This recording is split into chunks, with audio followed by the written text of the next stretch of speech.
year ago, my life had collapsed around me. I'd worked myself into exhaustion. My father died suddenly, and my relationships were in turmoil. Little did I know at the time, out of my greatest despair was to come the greatest gift.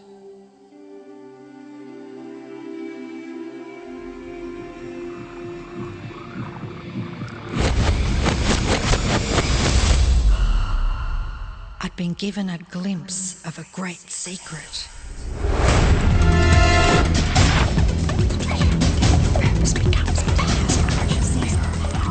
I began tracing the secret back through history.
I couldn't believe all the people who knew this.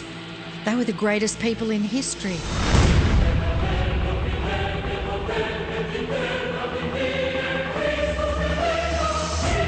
Why doesn't anyone know this? All I wanted to do was share the secret with the world. I began searching for people alive today who know the secret. One by one, they began to emerge.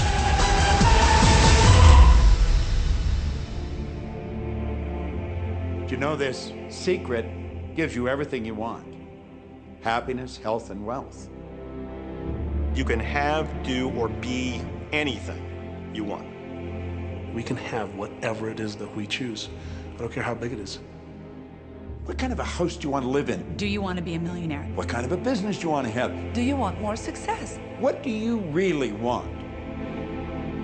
I've seen many miracles take place in people's lives. Financial miracles, miracles of physical healing, mental healing, healing in relationships. All of this happened because of knowing how to apply the secret. This is the great secret of life.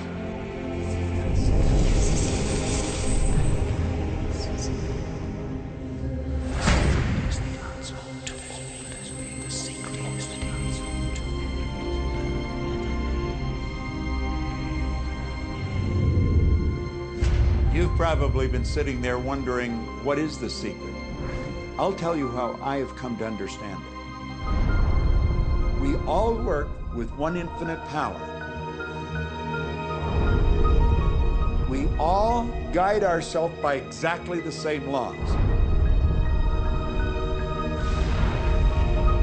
The natural laws of the universe are so precise that we don't even have any difficulty building spaceships. We can send people to the moon, and we can time the landing with the precision of a fraction of a second.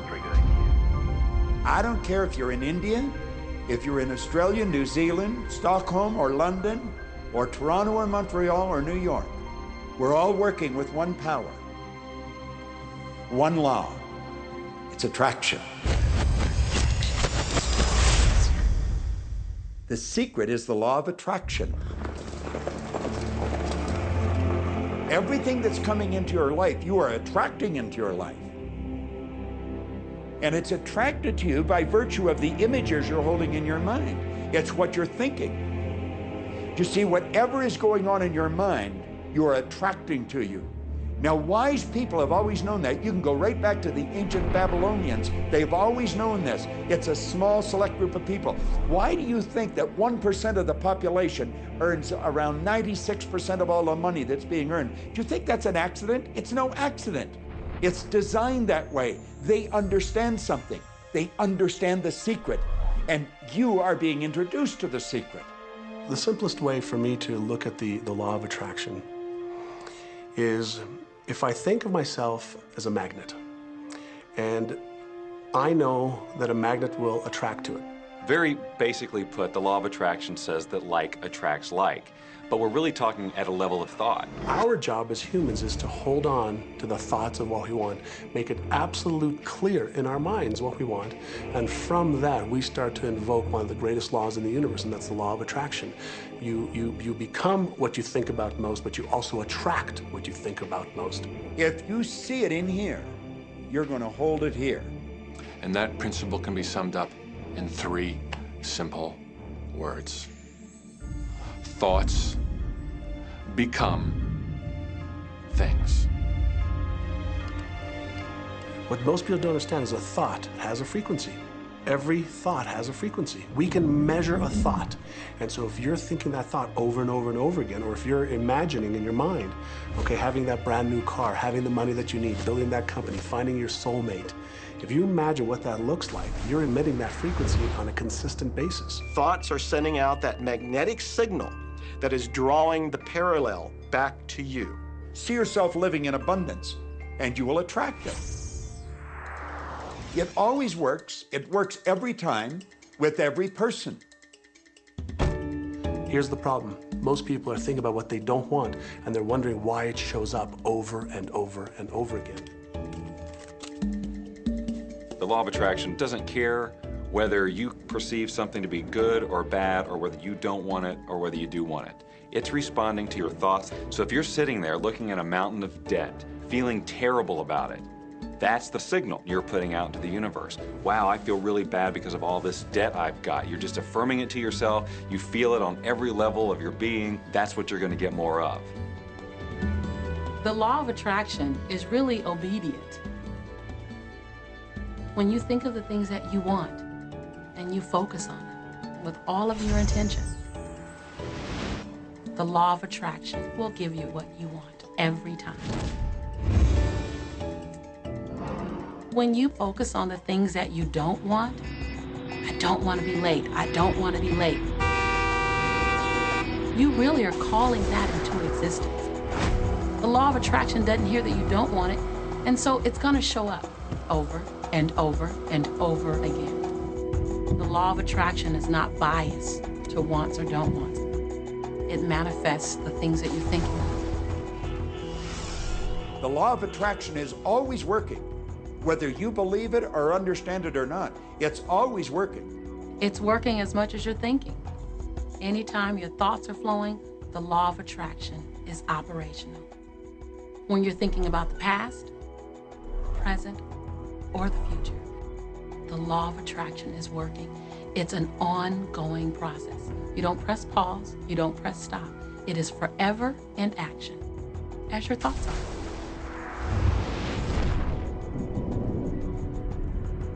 Creation is always happening. Every time an individual has a thought or a prolonged, chronic way of thinking, they're in the creation process. Something is going to manifest out of those thoughts. Law of attraction says, we'll give you whatever it is you say and focus on. And so if you're complaining about how bad it is, what you're creating is more of how bad it is.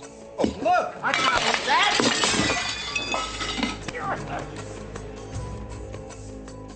I had a student named Robert. Robert was a gay man, and he was taking an online course I have, part of which entails email access to me. And he outlined all of the grim realities of his life. In his job, all the people ganged up on him.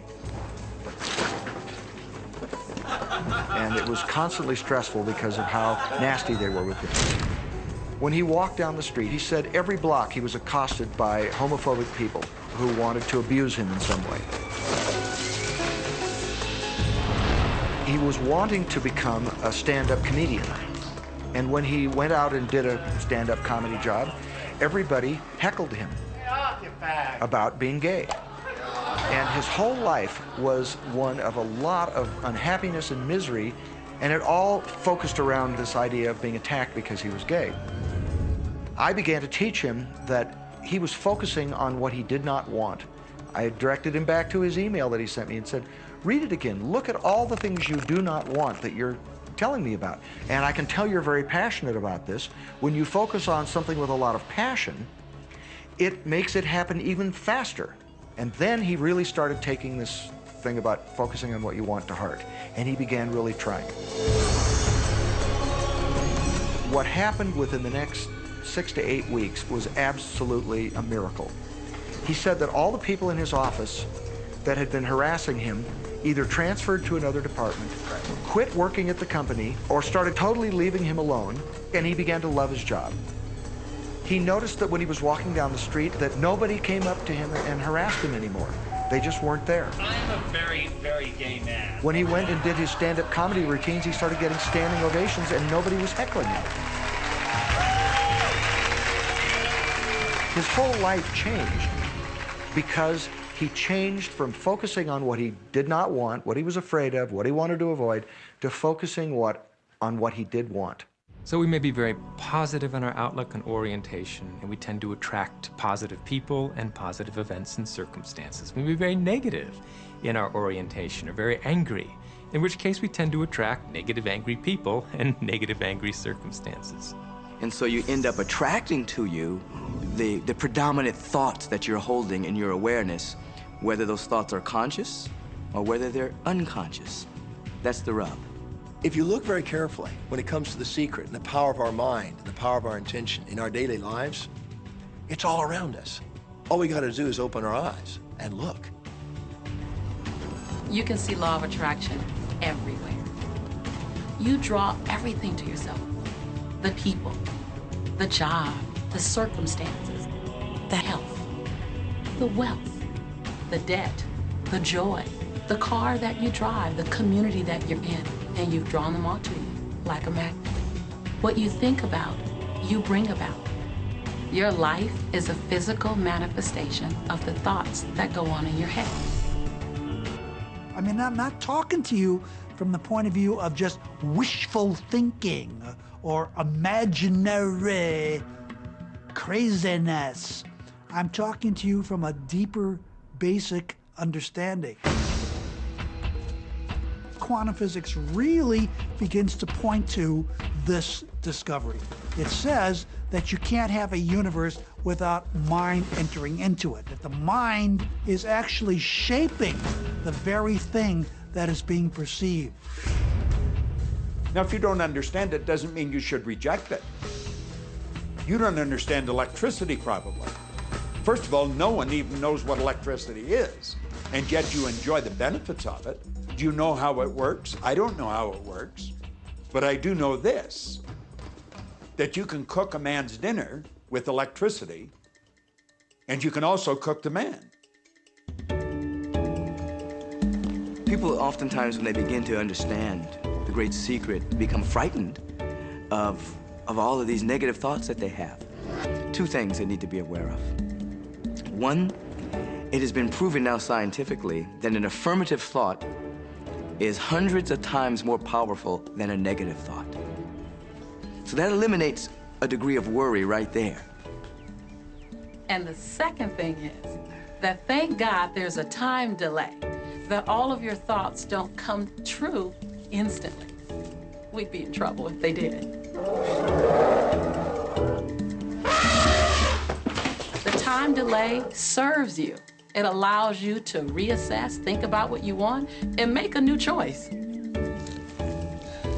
So you want to become aware of your thoughts, and you want to choose your thoughts carefully, and you want to have fun with this, because you are the masterpiece of your own life. You are the Michelangelo of your own life. The David that you are sculpting is you, and you do it with your thoughts. The leaders in the past who had the secret wanted to keep the power and not share the power. So they kept people ignorant of the secret.